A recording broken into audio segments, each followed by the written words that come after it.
Raid on Bungeling Bay, viewers. This is an action game. It was developed and published by Hudson and released in Japan in 1985.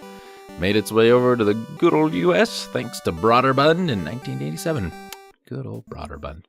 This was the first video game designed by Will Wright. It was published by Broderbund for the Commodore 64 in 1984 and the NES and MSX in 1985. The Commodore 64 version was published in the UK by Ariolasoft. Ariolasoft? Yeah, that's right. And the NES version was ported by Hudson. Apart from offering a 2D overhead view of terrain, which was a bit more complex than in other games, Raid on Bungeling Bay was basically a simple war zone shoot-'em-up.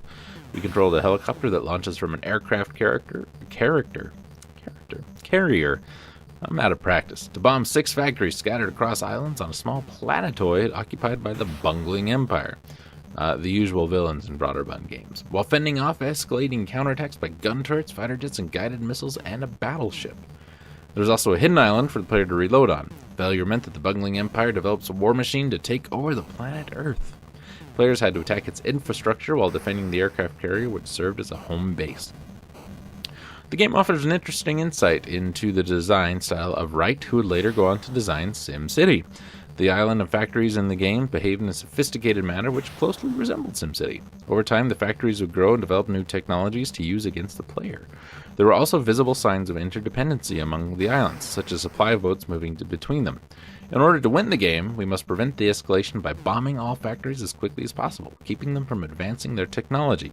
If left alone for too long, the factories would create enough new weaponry to overwhelm the player. Compute wrote in 1985 that Raid possesses all the virtues needed to appease the demanding gamer with amazingly detailed graphics. Computer Gaming World in 1988 approved of the Nintendo version's graphics, calling it high adventure with realistic overtones that did not involve dragons or elves.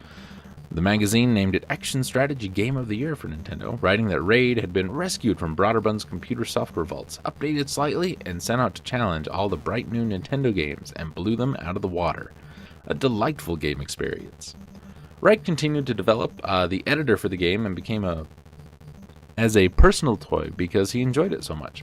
He researched urban planning and realized that others might enjoy constructing and building cities themselves.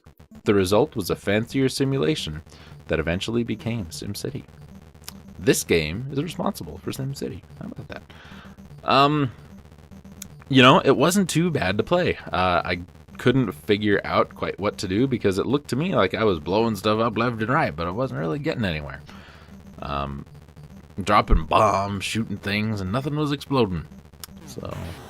But even though I don't feel like I was actually getting anywhere, it was pretty fun to play. Ain't gonna lie to you, this was alright.